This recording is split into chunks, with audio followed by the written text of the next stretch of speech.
Welcome back to NBA Cinema, guys. So I want to talk about this. Is this is a good basketball conversation between Tracy McGrady and Swaggy P? Now we know Tracy McGrady went viral for saying if you swap him out with Kobe, he would win a championship with the Lakers. And looking back at T Mac's roster, they really didn't have a lot. Like I went back, you talk about an injured Grant Hill.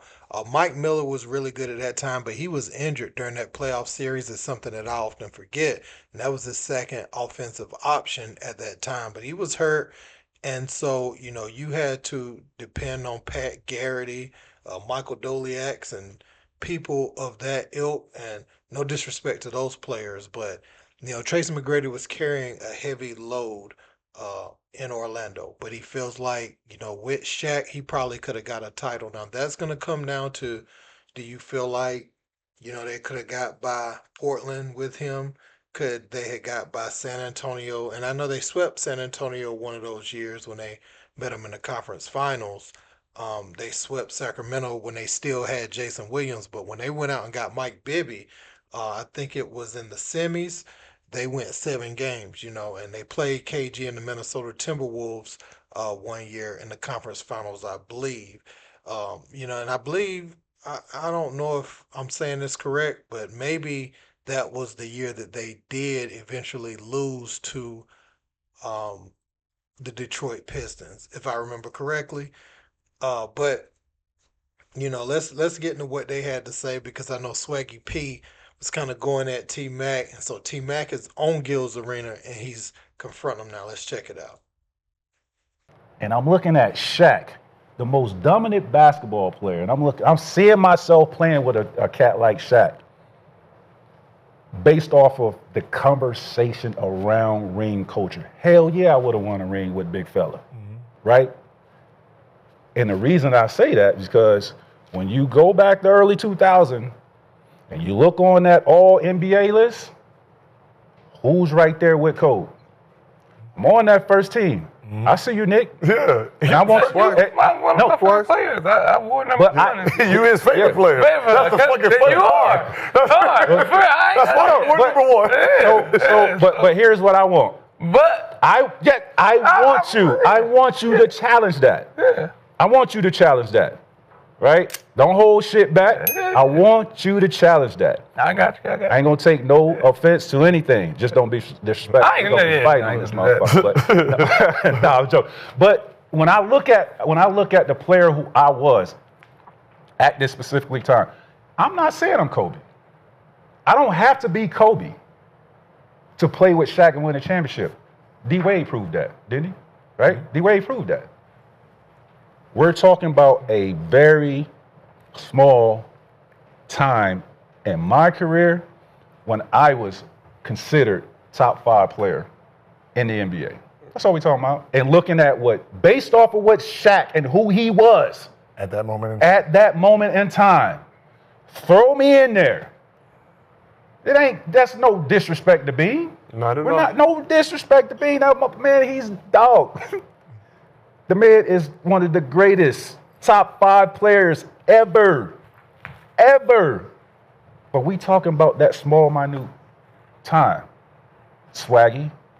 But I think to knocking the talent both of y'all had, but you ain't got the mindset to go in there and say either Shaq or me that win the championship. Like y'all could have got that. Y'all own the team. They didn't win that year. Y'all could have went and got a Shaq. Like Kobe went in there and said, get this fat motherfucker out here. Like you gotta have that type of guts. Y'all got the talent, but the nuts is like that. Hold on. Like Swag. telling somebody to get rid of Shaq and they do it. Swag. They lost. Listen. Now I'll say this: Tracy McGrady probably made suggestions, but it wasn't so much they could do. If you look at that roster and you look at Grant Hill's injury history, you know, that made it very difficult to make any type of move at that time. And he did need some help at that time. Obviously, T Mac was one of the premier perimeter players in the NBA. He gets a lot of flack for losing that 3-1 lead to the Detroit Pistons. But when I look back on it now, I'm kind of like, how were they ever up 3-1? I know Detroit was figuring out how to win, and they inserted Tayshaun Prince, and they ended up finding him as that wing defender, that guy who could score out the low box and really just guard the long, rangy athletes that were elite players in the league. But let's continue. But listen though, not taking motherfuckers. But this is but you're talking about let's talk basketball and why not though. 99 so the mindset part. That's what I'm saying. But you talking about telling Shaq going to tell them to get Shaq out of there? He was like 24, 25 years old. But that's the mindset Kobe had. Like, he taking shots, fuck Shaq at this point. It's about me. But that's why they lost. But see, nobody wants to give it over. Huh? He got 5. No, see, you're talking about the future. We're talking about this moment in time. No, Nick, don't go too far. So where are we saying that? 2000 to 2002. We talking 2000. No, we going 2000, 2004. We give you that. Two first team All NBA selections. And that's around that time. He got Shaq out there. No, we got Shaq out what? 2005? Four. What is the goal? What's the goal? Long, strong ass out of here and go get me some players. I can do that. What's the goal? Listen to what we're saying. Derek Fisher is saying if Shaq would have stayed the number 1 option, we would have won 4 and 5. Listen. He's saying because of this. Shaq as the number 1, he plays number 1. Kobe is going to be Kobe, 1 or 2. Shaq at 2. He wasn't mentally ready for being the second option. Nick, so you only had Kobe doing him, and Shaq was mentally not there. But so when you're saying the reason that you didn't win 4 and 5 is because Kobe at that moment in time wanted to prove he was the number 1 option and say, fuck these championships. And Shaq at that time was like, all right, you're the number 1 option? All right, let's see. So he's willing to let him try to do it on his own. So you're saying because Kobe has the mentality to get rid of Shaq and try to do it on his own is the reason why you don't think I can go in and play with Shaq to win a chip? Because you had the opportunity to do that type of stuff, though. How?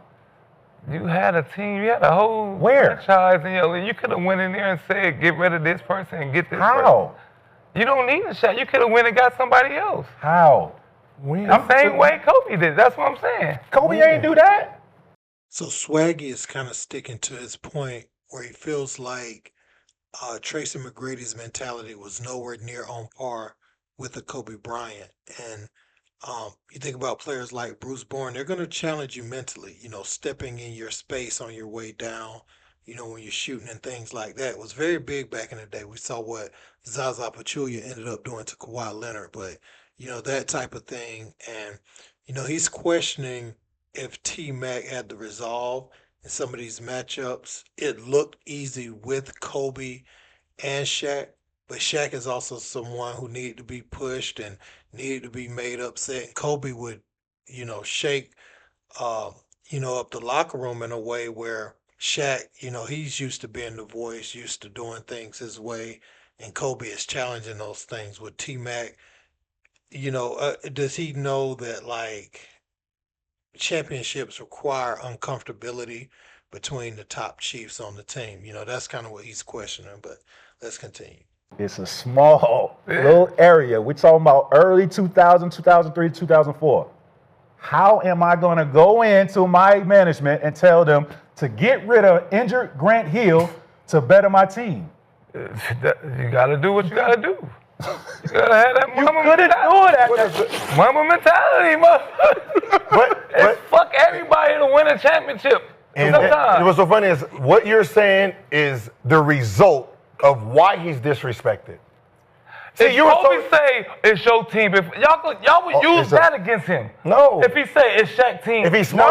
Not if he didn't mean it. Everybody said it was Shaq team. He's just making him feel better. So you got to fight against that if you really want to be the number 1 player ever. What does it matter? You got to fight against all of it. So, bro, let me ask you, bro. If he has 7 rings right now. That's what I was just about to say. I was just about to say, if they won 6 or 7 rings straight, man, Kobe would be the greatest basketball player ever with Shaq. But y'all don't even count as 5. Y'all say he got 3 on being a sidekick. But think about who had the baby curl. Think about who's in the league at this time Tim Duncan, all Kevin NBA. Garnett, Allen Iverson, Paul Pierce, Kobe Bryant, Dirk, Steve Nash, all these greats, my nigga, and a nigga like me is on NBA first team and top 5 in MVP voting? What? You don't think I'm supposed to feel that way? I'm supposed to feel like that. Yeah. I'm supposed to feel like that. You know what I mean? I'm like, man, I would if I did any of those things. I'm supposed to feel that way. There's no disrespect, my brother. No, bro. Oh, bro, that man, when they accomplish what he's accomplished now, bro, let's come down to the 75th floor. Them motherfuckers on the 100th floor. Let's have a conversation on the 75th floor. Let's have that. You know what I'm saying? So, Nick, let me ask you. I was first team All-NBA. Shaq is averaging 38 and 16 in the finals. Yes. If I was Shaq's teammate, me and Shaq, at that time, look at the league. I don't know. Penny Hardaway didn't get one, you know? Penny was a second-year player. Swag. You was cold, Swag. bro. I'm not lying no. say he wasn't cold, but No. Swag. Averaging 30 every playoff series at that time. Lead 2000. Swag. Not 2009. Swag. Leading fourth quarter in scoring at 8 points a game. Swag. Second in free throws behind guess who? Shaquille O'Neal. Leading the league in scoring. Swag. who was the second? He could have got one. Who was the second best center in the league back then? Nigga, nobody. Well, you're going. I'm just saying, I could have went and got that man. But, okay. How? Who was the second best center? Then, Yeah, I'm trying to think. McGlure? I don't know who the fuck was the best center back then. Jesus. Yes. No, it was Matamba. Was In 02, 01? No, he was old. McGlure. So you see T-Mac read off his stats as far as being first team All-NBA, upper echelon player. Nothing bad to say about Tracy McGrady as a basketball player in Orlando, one of the most box office players to watch at that time. Could he have won a championship with Shaquille O'Neal in one of those Lakers teams? I think it was plausible that if you put Tracy McGrady on there in that window of time, they may have won a championship. Again, the question is, do you get out of some of those tough series like that 7-game Sacramento Kings series? Do you have that big comeback against the Portland Trail Blazers where we know the signature play, Kobe Bryant hits the crossover after coming back from that insurmountable leave it up to Shaq and dunk it, and then the crowd just goes crazy from that point. Um, the big time Robert Ory three. Will some of these moments happen? Will you be in a position for some of these moments to happen? You always have so many variables when you start swapping players out.